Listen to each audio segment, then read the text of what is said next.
Maybe don't know. This time, this time, this time, this time, this time to build, this time to build, this time to build, this time to build, this time to build, this time to build, this time to build, this time power, this time to build power, this time to build power, this time to build power.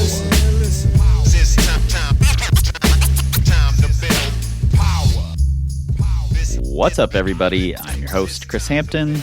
And this is Nate Drolet. And this is another movie night.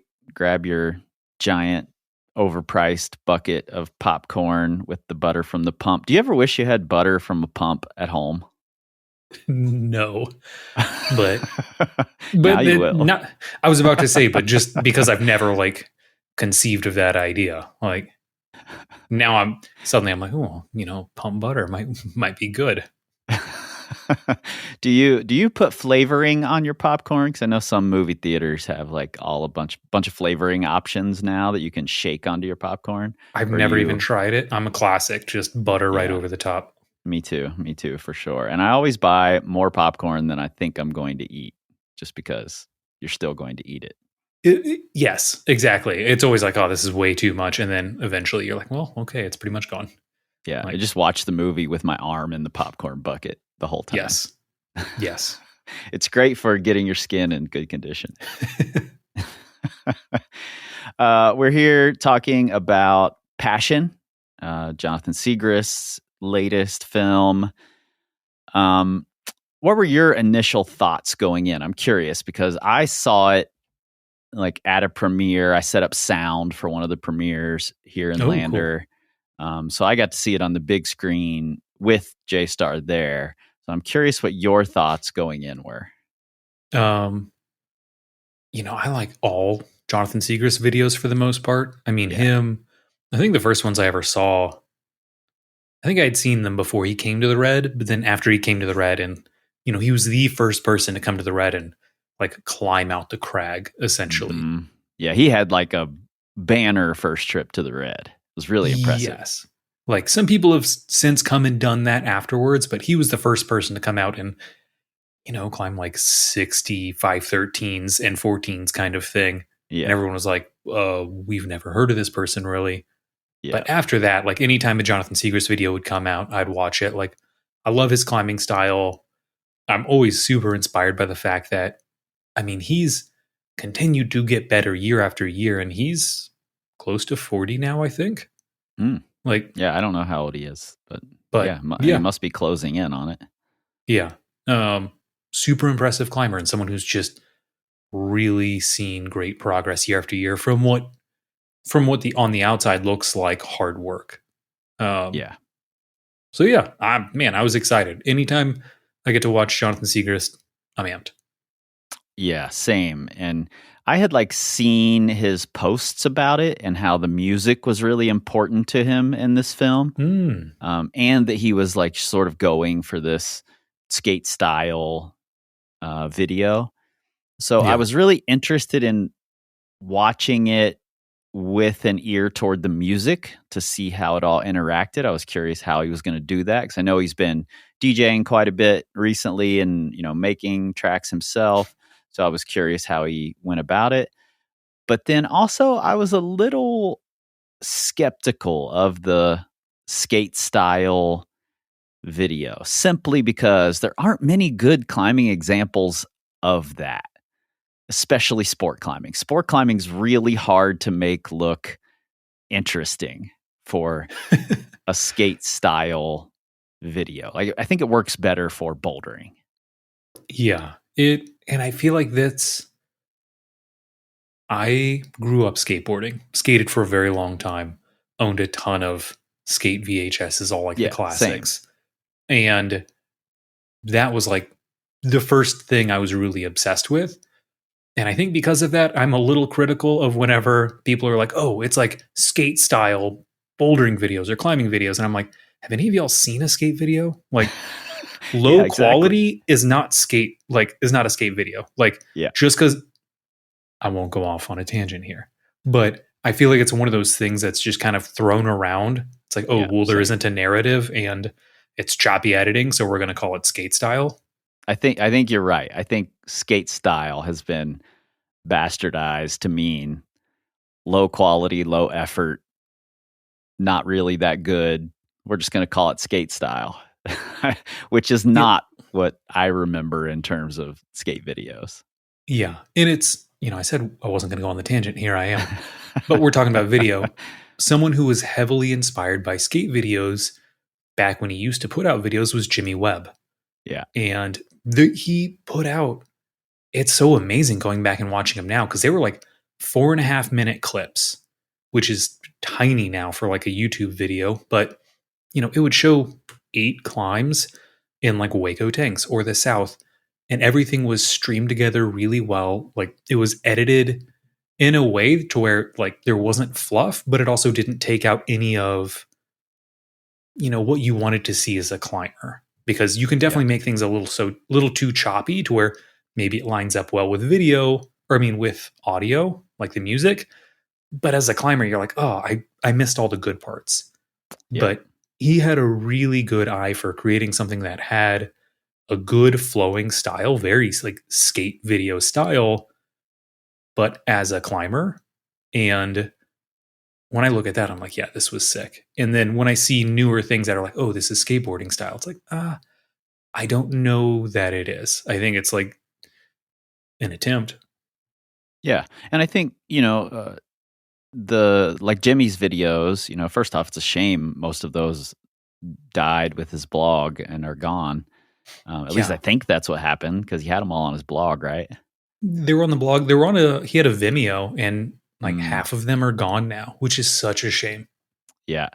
But like when Jimmy was making those things, I think it works better also in that really short format. That's almost like a part in a skate video, like one person's part released as its own thing, I think that works pretty well. I think it's really hard to make a film that's, this thing's like 23, 24 minutes long, to make a film that really doesn't have much in terms of dialogue, that's not laying out this story arc for you, and is that like cut up, quick action style. I think that's really challenging to do. And I actually went in and read the comments today on the video, and everybody is like, oh yeah, this is how you do it. More of this, like all climbing, no story. And I was like, yeah, I see what you're all saying, but you're only saying it because this was done really well. Yes. And there aren't many of these, most of the no story climbing films are not very good. So I'm not sure saying this is how all climbing videos should be is actually accurate. I agree. Like I completely agree. I think they did a great job with this. And, I like the way they set the scene, even with, the opening shot. It's Siegrist in Seus and Ryan, the person who's filming. Yeah, he's like, okay, describe the route. And like move by move. And Jonathan's like, every move is an 8A move. Every hold is a crimper. Everything is limit. Yeah. I'm going to go ahead and I'm going to describe everything in detail for you, one after another right now. Yeah. Yeah. Which is like such a play on, because that is the polar opposite. It is walking through every single move of every climb, and also half the time the move, like the math doesn't really add up a lot of times too when you hear that. I remember there was an article years ago. There's a route called Welcome to Tijuana. At the time, it was the most climbed 14B, as in boy, or 8C in the world. And some Americans went out and climbed it. And there was a, urban climber interview. And they were describing the breakdown. They were like, yeah, it's like a V8 to a 2-move V10 to like a 5-move V11 with like an exit V9. It's like, okay, well, you just described 515. And comically, it turns out that the way that everyone did it, the reason it was the most climbed 14B in the world was because you would stick clip, I think the third or fourth, and you would traverse in from an arête out on the side where the line was initially climbed following the bolts. It has since been rebolted to where you can now more easily clip the bolts staying on the line. And the actual line that everyone used to do is now called Tia Juanita. I think it's like either 13D or 14A now. But still just, I remember me and some friends used to joke around, just be like, oh yeah, no, like, what's this V6 like? Well, it's like a 2-move V9 into a 4-move V11. It's like, the math doesn't math. Yeah. So I thought that was hilarious that they opened this way of just being, kind of poking fun at the over the top and then jumped into what this movie was. Yeah. Before I even go further, I just want to give a shout out to Ryan White, who edited and directed. It was shot by Ryan White and Marco Zanone. Music by Dubspeaka and Thimble. But I think Ryan, I want to talk a lot about Ryan's work here, simply because I think it's one of the best edited climbing films out there, period. And I'm talking big name climbing films. I think this has some of the most compelling editing, period. And that intro shot really like hooked me. Like you can see that it wasn't planned. Like when Ryan's asking him to describe it, and he's like, I need you to describe every move, and say every move is limit, and Jonathan is like laughing, but he's going along with the joke, Mm-hmm. And then it just cuts away to the climbing really quickly. It really hooked me and sort of set the tone nicely, because I wanted story, like I love climbing films with a good story. Yeah. And they were just laughing and being like, okay, there's not really going to be a story here. So it helped me get into the film right from the very beginning. Same. I totally agree. Because I was torn on this because I like films with stories as well. And even seeing some of these, I knew some of the stories from following him, Jonathan, online, of some of the stories about stoking the fire or Jungle Boogie or some of these different routes. And I was almost disappointed. I was like, oh, I want to hear more about it. But yeah, I had to kind of detach those two things and be like, okay, well, that's not what this is. And so I'm not going to judge it on that criteria. Yeah, totally. And the climbing it cuts to right there in the beginning. And this was really interesting because I got to watch it in a room full of climbers instead of just watching it on YouTube. And there were really strong climbers in there with us, The very first climbing that the film shows after that sort of setup shot has some very what the fuck moments. Like, what the fuck is he grabbing there? What is he holding on to? How is he checking this fucking swing on those holds? Yeah. And I think that's so difficult to show how hard a move is on film. Especially with sport climbing. Yeah. And, yes, J-Star tries really hard. You can see it in his face all the time.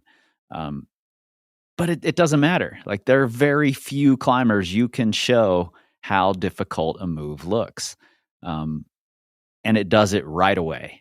So it just had all of my attention right from the very start. And then almost 4 minutes in, I think at 3:58 is where I got really interested. It's the Jungle Boogie sequence. Yeah. And it pretty quickly goes black and white, and it's J-Star falling, and then this montage of other very quick cuts to other moments in the day. There's dramatic landscape, rain, and the sound is really strong with the landscape. You hear the wind, you hear this rain.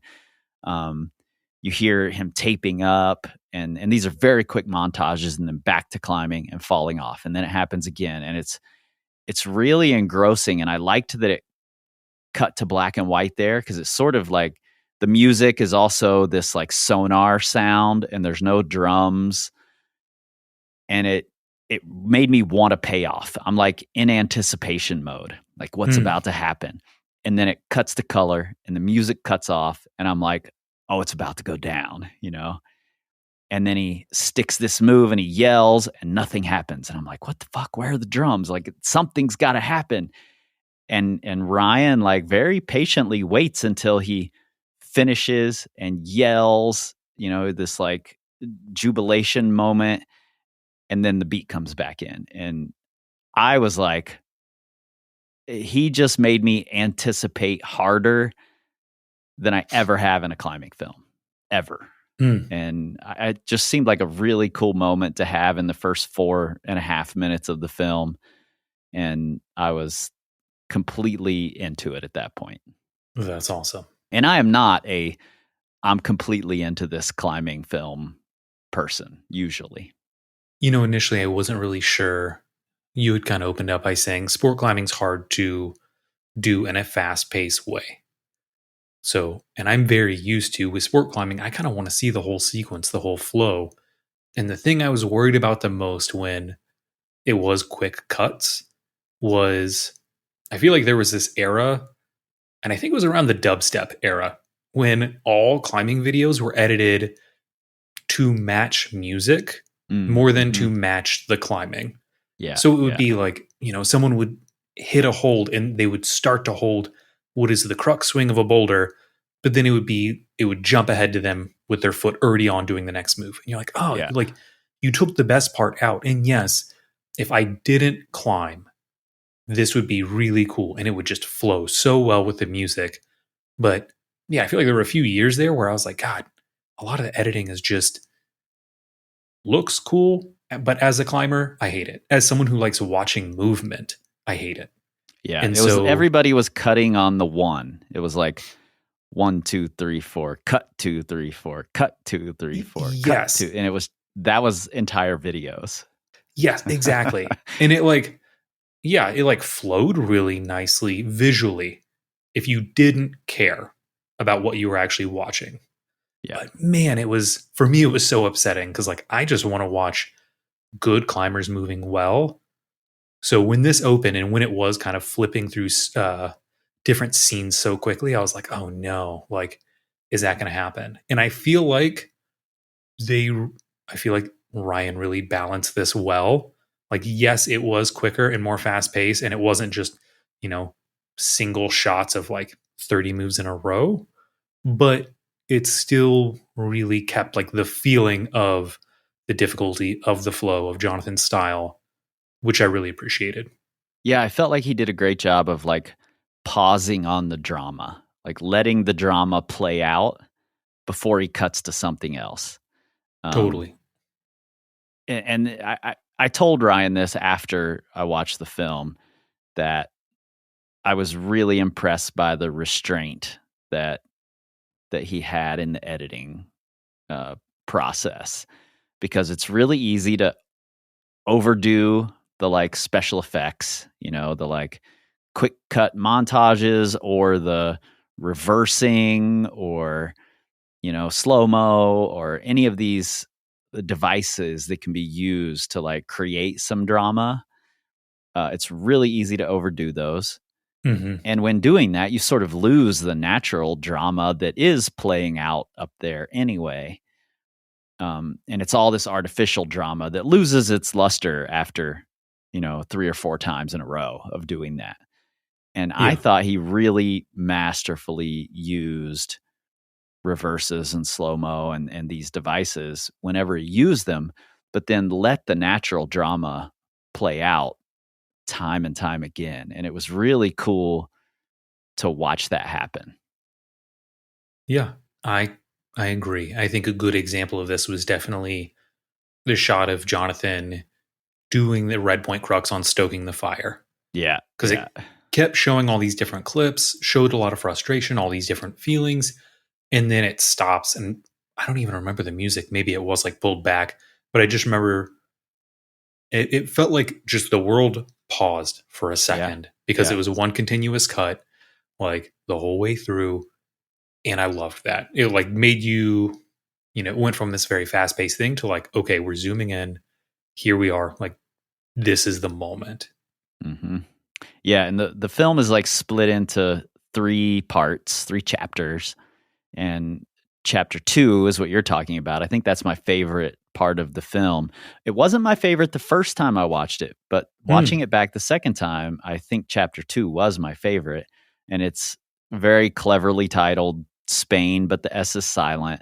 Yeah. Which I thought was really nice.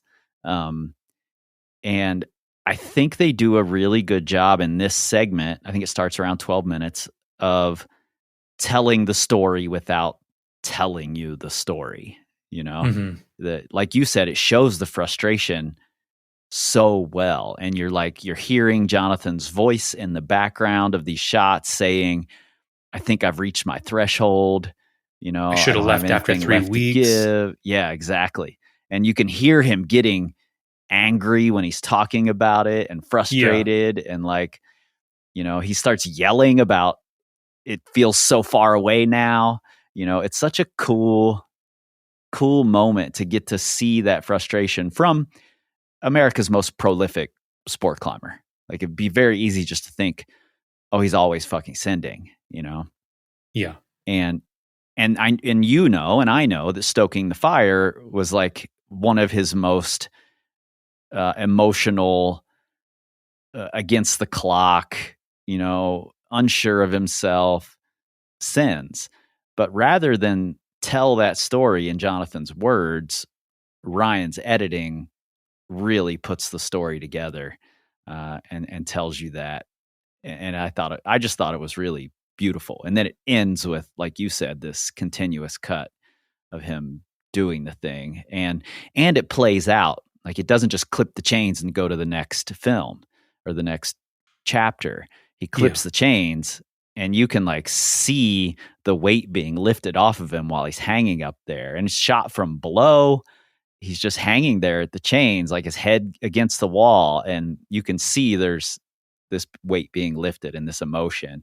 And then you see him down on the ground hugging Drew, and like the whole world has been lifted away from him. And he's suddenly not the same stressed person that you heard in the background of the audio a few minutes ago.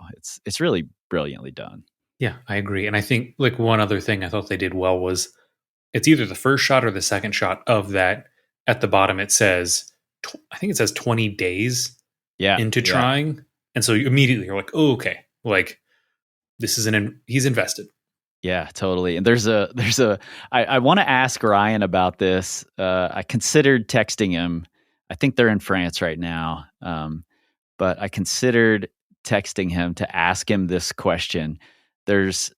While Jonathan is stressing out and you hear him in the background talking about having reached his threshold, there are also these shots happening at the same time where it's like the ocean and it's really peaceful, and these silent streets in Spain and it's really peaceful, and there are these birds chirping in the background. And I'm like, I wonder if he put those birds in there as separate audio, or were they happening at the same time as Jonathan was raging? Because it gave me this feeling of the world is going on all around you. Nobody fucking cares that you're not sending this thing except for you and the people you're there with talking to.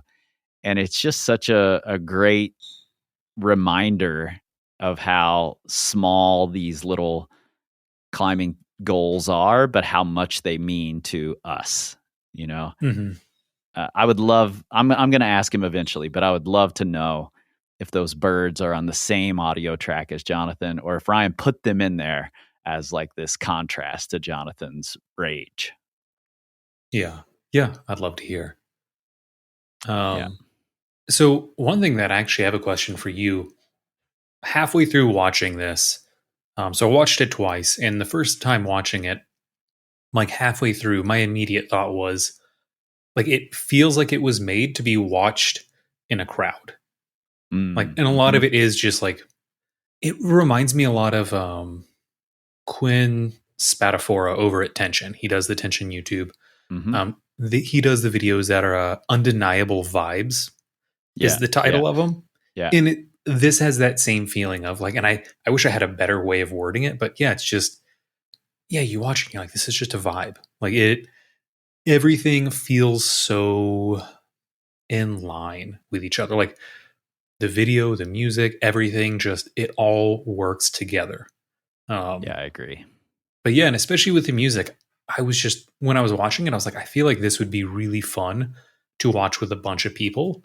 Yeah. And which is interesting because you know, Jonathan went out and actually put it, like did showings of it, and you were at one. So did you feel like, how was it for you? Because it seems like you've watched it more than once as well. How was it watching it with that crowd initially versus by yourself? I think both were valuable, but I do agree that like seeing it in the crowd first was really cool. And like I said, I set up the sound, and you know, when Jonathan hit me up, he was like, "Hey, I'm sure you have some kind of sound system. You know, I really want the music and the audio to be a big part of this." So I borrowed gear from the festival so that I could beef up my audio. And they were very much about like, let's get there hours ahead of time. Let's get this set up. Let's get it right. Let's have a big screen. Let's make sure the audio is good. Where are we positioning the speakers for it to sound best for everybody? Like they were really on top of it.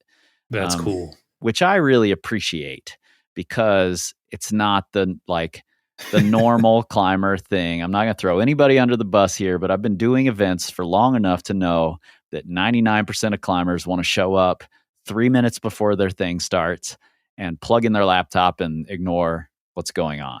And they don't take any responsibility for how it actually goes, you know? Yes. Jonathan and Ryan did not do that. Like they were there hours ahead of time to get ready. And I appreciate that sort of dedication to it. But to answer your question, being there in the room with people and getting to hear people like, you know, talking to the person next to them, like, what the fuck is he holding on to right there? Or laughing when the title came up, Spain, but the S is silent. And, you know, grimacing when it's obvious that this hold is painful, or he just fell off of something and you know it hurts, you know, was very cool. And then the Q&A after was great. And listening to people as they were filing out was one of the best moments for me. Jonathan's trying to talk to as many people as he can, and Ryan's talking to people, but listening to people talk to each other about what they just watched was really cool, because that doesn't happen in every climbing film. A lot of times people just get up and they're walking out, you know? Yeah. But this one, it was like, did you see what he was holding on to in that shot, you know? Or this move looked impossible, you know? It looked so heinous. Or people were really inspired by the effort that he gives. And I really credit not just Jonathan, but Ryan for making that palpable in the edit. Yeah, that's super cool. Yeah, but then getting to watch it just solo, I really got to dig into it in a different kind of way and like really pay attention to the details of like hearing those birds chirp, you know? I was so in the moment with the first watch that I didn't notice that at all. And I found myself when I was watching it solo, approaching it almost like, you know, I watched tons of YouTube. My whole YouTube feed is just hip hop, like breakdown videos, people breaking down lyrics. And that's how I found myself approaching this when I was watching it solo, because there's so many layers of what's working together that I just really loved it. That's awesome. Did you have a favorite part? It is funny. The second time through, I really like the Spain a lot more. Like the first time, I think it didn't, and maybe it was just because it was so much. But but the second time watching through, like it's probably because you get to hear Jonathan's narrative a little bit more. And I think I picked up on that whole theme a lot more the second time through, where the first time it was just a lot going on. Yeah, totally. But second time through, that one for sure. From just pure climbing shot standpoint, I really liked the last one, the one in America. Mm-hmm. I loved how that one opened up, actually, because you've just had this like really emotional roller coaster in Spain, and then when they get to chapter 3, which I think is titled "Take Me Home" or something like that. That sounds right. And they're back in the U.S., back in Vegas. You see these like really quiet, I think, morning landscapes, and maybe a morning shot of like a distant shot of Vegas. And even though it's a shot of Vegas, it feels calm and peaceful. Like he just got home and he's glad to be back in, a place where he's feeling some peace. But then it very immediately cuts to back at the crag, back to work. And that's Jonathan. Like he's always looking for the next thing, So I thought it was a cool reflection of his personality, of this like peaceful, back to home. All right, back to work now. Yeah. No, I thought it was good. Maybe my favorite individual shot was, there's one of him at Potosi. It looks like the Clear Light Cave, but it's like him doing that big campus move over the lip of the cave. It's towards the very end. But then there's a shot from really far out to the side. Yes. Yeah. And it reminds me so much of the Cowboy King. Like there's that iconic photo of the Cowboy King that anyone who's ever been there is like, I need to recreate this. Like it's been recreated a million times. Yeah. But there's that old iconic photo of it. And Jason Campbell, might have been a Jim Thornburg photo. I'm not sure of that. That might be right. But just, you see that. You don't even have to be a sport climber. You don't have to like pockets. Yeah. You see that and you're like, I need to do that. Like totally. Whatever that is. And there was a moment in that like wide shot where it looks, I feel like you could put them side by side and you're like, this is the same. And it has that same feeling. Like it didn't feel like, oh, this was like a mimic. It was like, no, this is just another iconic shot of there's that moment where Jonathan's just hanging on with one arm at the lip of a cave, massive background behind you. Like it's just stunning. And you're like, this is just objectively cool. Like I could show this to like my mom and she would be like, that's sick as shit. Like I can't imagine your mom saying that's sick as shit, but I know. No, but exactly. It's just like she would get it. She'd be like, this is amazing. I know nothing about climbing, but yeah, absolutely. Yeah. And I just, you just brought up like this iconic photo from way back in the day. And you and I both met Ryan when he worked at Climb So Ill in St. Louis and was largely a gym guy, and he was doing photography for So Ill and didn't climb outside a whole lot. Like didn't really engage in the outdoor climbing community as much as the indoor.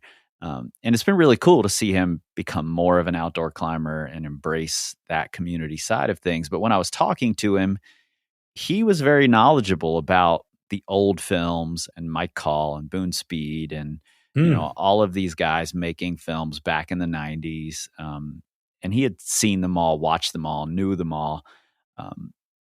So, maybe there was some thought of like these iconic images. Maybe not that one in particular necessarily, but he knows what makes an iconic shot. So I think that's just a cool progression of his career and his climbing. So kudos to Ryan. Totally. Rewatchability for you out of 10. Okay. So I thought about this. This to me is a unique one. Like, whenever I started climbing, I feel like a lot of gyms always did this, and some still do, but they would have, the TV that was the built-in 2-in-1 TV VHS. Yep. And it would be at the front counter, and they'd always just be running a cycle through of whatever Chris Sharma film was. It's like you'd walk in, you'd look up, it'd be Best of the West. Like, you put your you lean on the counter, you're like, oh shoot, he's about to descend Esperanza. 100%. The whole world disappears and you're zoned in on this. And it didn't they just played nonstop 24/7. To me, that's what this film kind of feels like. It's something that I feel like you could just have it running above the cash register in a climbing gym all the time. And it's just you don't have to, you can step into it at any moment and be like, oh man, this is sick. And just watch it for a bit. And then you can, kind of go on your day. I don't know why, but for some reason it really it gave me that same feeling of 100%. I feel like I could dip it back into this at any time. Overall, it's just a pure rewatchability. I'd say maybe a 7 for me. Yeah, I gave it 8 for pretty much the same reason. I feel like there's some sequences in it that are a 10 out of 10 for me. Totally. I will go back and watch several of the sequences over and over. And I texted you a short little YouTube video of Lil Yachty doing this walkout at a music festival. I am not a Lil Yachty fan. Actually, I'm a fan of his interviews more than I am of his music. Oh, interesting. But that walkout video, since the first time I saw it, I bet I've watched it 50 times. Just because it's so there's so much energy happening in this one condensed moment, and it gets me so psyched. And I know that there's sequences in Passion that give me a similar feeling, but climbing instead of hip hop. Yes. The Lil Yachty video he is clearly loving the moment. What he's doing, he's right there. He's not somewhere else. He's not concerned about the money he's making. He's not concerned about anything but what's happening in this very moment. He's lost in that. And you can see it in the way he's moving when he's walking out onto stage. And everybody else is feeling it too. Thousands and thousands of people. And I felt the same way watching Ryan's edit of Jonathan climbing. It's very palpable, the effort that he gives, the perseverance, the determination, the dedication. I'm already jumping into all the words that were my takeaways, essentially, but it's so palpable that I'll absolutely go back and watch those when I need that boost. Yeah, I completely agree. Also, it's funny. You sent me that Lil Yachty video this morning. I had never seen it. So I went in, trained this morning, coached afterwards, and then got back out to watched it before you trained. That's exactly. I was just I had climbed, trained, coached, and then was getting in my car to go grab groceries and come here and record. And then I watched that and I was like, no, put me back in, coach. Oh man, I was so hyped up after watching that because there's so much energy to it that I was like, it's crazy. Amazing. But yeah, so I understand how you watched that 50 times. Yeah. Yeah, it's funny. Yeah. What are your big takeaways? What can people take away from this film? For me, I think this is it's a narrative without dialogue. I guess because a part of me kept wanting more in the sense of yes, we are joking about talking over every single second of everything. One video that's maybe kind of a meme of this is Maddie Hong doing, is it Flex Luthor? I forget which one's the 515. Yes, Flex Luthor. And he talks about the crux pinch for 10 straight minutes. It's just him talking about this pinch and how he pinches the pinch and going to the pinch and of the pinch, pinching. And you're just and the worst thing is someone said it to me. I watched it and they were yeah, but did you notice how much he talked about the pinch? And then I went back and rewatched it and I was it feels like it was almost done intentionally to see how much he could get away with. How much will they let me say this before someone just stops me? Someone just cuts the rope. So that is one extreme end. And then this I feel is the other. And yeah, I would say for me, a good takeaway is seeing it as what it is and trying to appreciate that without kind of wanting it to be something else. Yeah, totally.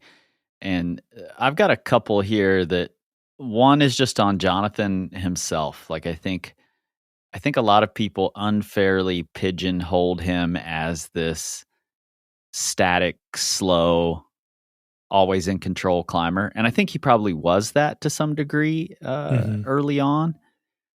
But I think this film shows his growth in a really cool way. Like there's so many moments where he's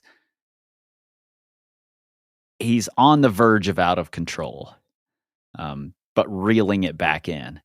And I think that speaks to his effort.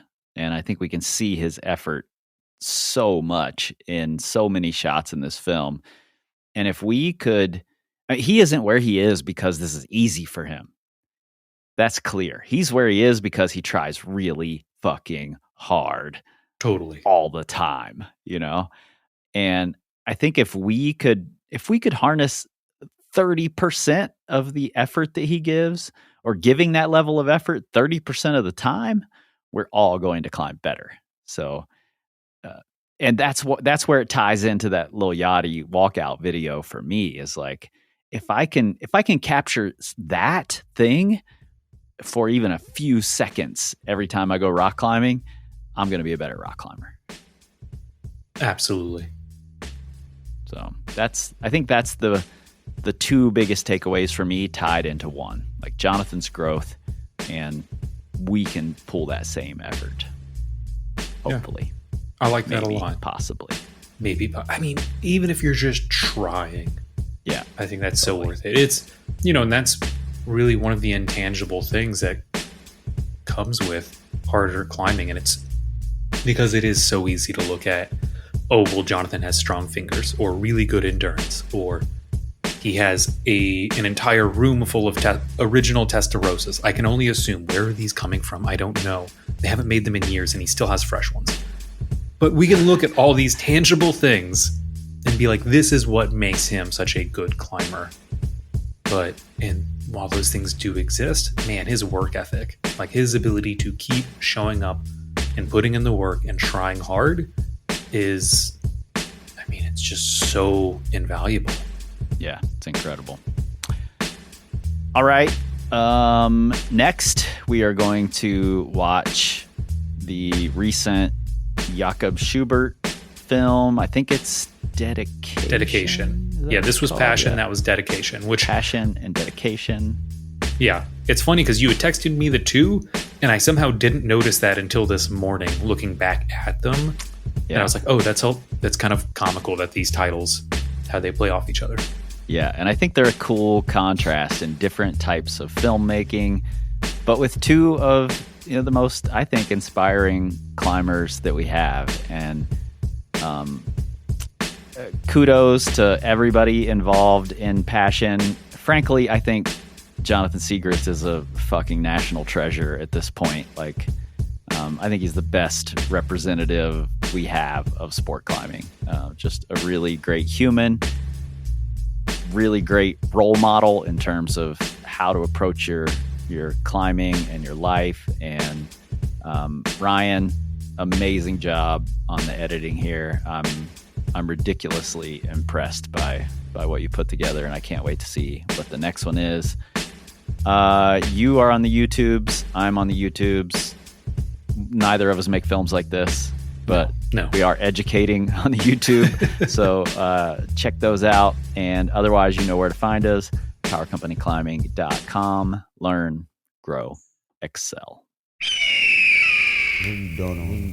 This time, this time, this time, this time, this time, this time, this time, this time, this time, this time, this time, this time, this time, this time.